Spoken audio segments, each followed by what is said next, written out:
dying and aging. It's everything is influenced by that. Yes. So my mother is fairly religious, and I've discussed these issues with her a few times. And she's religious, but she's also fairly open-minded. And I remember I said to her, one time, well, I don't ever want to die. And she just started laughing at me. And she said, oh, well, that's silly. And because she's a scientist, she said something like, well, everybody has to die. And I said, well, no, maybe if we have advances in biotech and stem cell research and, all these various things, we can actually live a really long time. And so she said, it's impossible. What do you mean it's impossible? People thought it was going to be impossible that we would go to the moon. We went to the moon. Oh, but that's different. How is it different? She was unwilling to accept the idea that it might be possible for human beings to live longer. And it's because she subscribes to this idea that there's this natural course of life, and that there is a God, and we all go through this cycle, and we eventually wind up in heaven or hell, depending on how you live your life. And she's really comfortable with that. And so I think that there's a lot of people, as we talked before, that are just really uncomfortable with the idea of change, and the idea that society could be different, where people will be around for a long time. It scares them.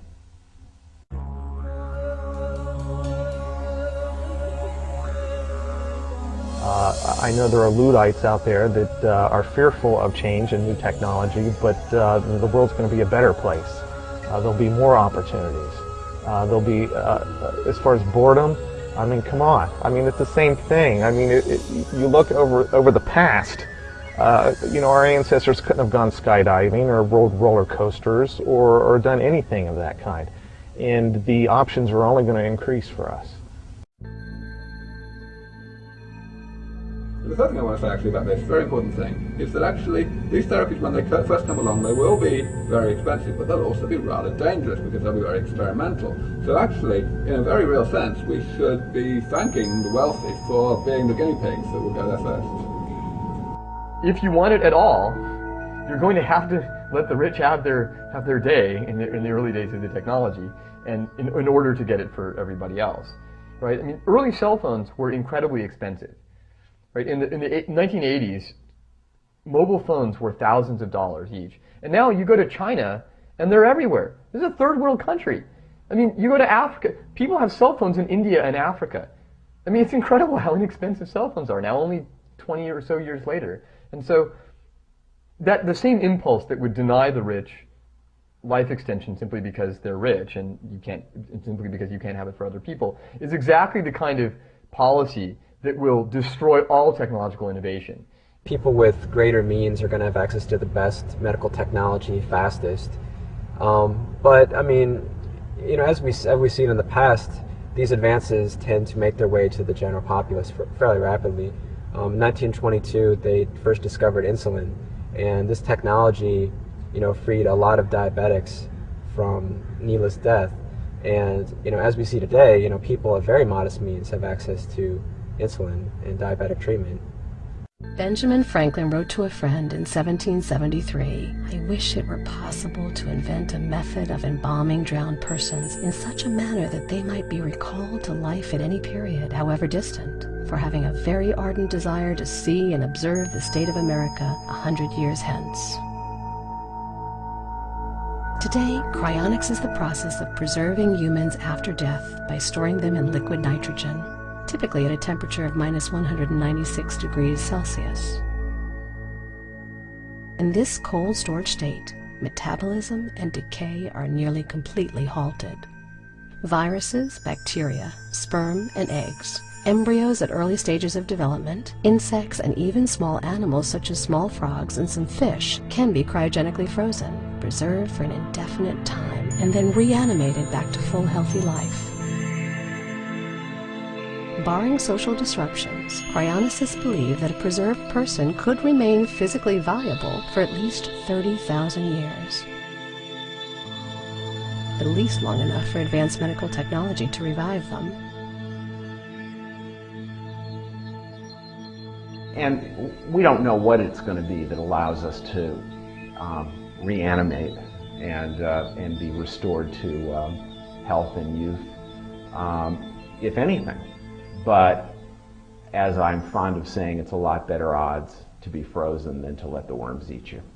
I think cryonics is a very logical gamble, if you want to put it that way. Your next breath is a gamble. Someday it won't be there.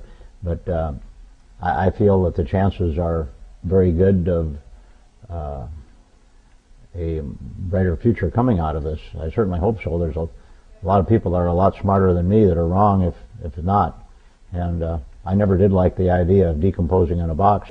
And actually one of the reasons that I decided cryonics was the most effective approach was that there is no, so to speak, deadline for the development of the technology. If it takes an extra decade or an extra 20 years or an extra whatever to develop the technology to restore someone to good health, not a problem. Because I think if we powerfully, clearly show that argument, suddenly people will realize, well, cryonics kind of makes sense. It's a big gamble, but at the rate technology is developing, however badly frozen these people may be, a century from now, a millennia from now, there may be a very good chance they can be brought back. One of the essential themes for me as a physicist is asking the question, does anything in cryonics violate the laws of physics? And the answer to that is clearly no.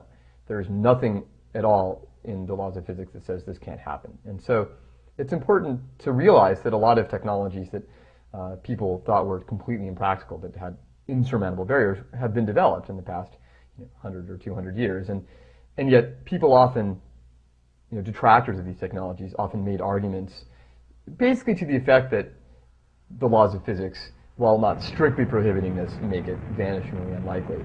So people made arguments against rocketry, for example, basically saying there's no way that rockets will ever get off the surface of the Earth and go off to explore the planets, and they were wrong.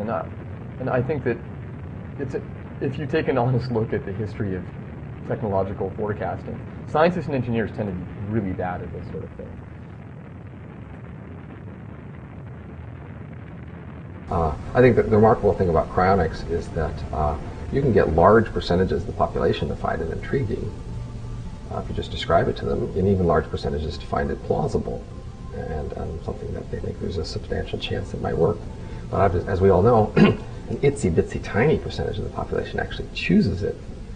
So there's a disconnect there, and that's one of the interesting puzzles about it. Really what started it for me is since about the age of 5, I've wanted to be an astronaut. So that's what I've aspired to be. And a knee injury prevented me from even considering pursuing that career. And my hope is if cryonics works, that'll take me to a period in time where I can fulfill those goals. I think they think I'm a little crazy sometimes. And I've talked about it on my interview show. I have an interview show here in Santa Barbara called Alive After 65. And I've often talked about it, encouraging people. I think, I guess the religious people think it's not necessary because they're going to heaven anyway.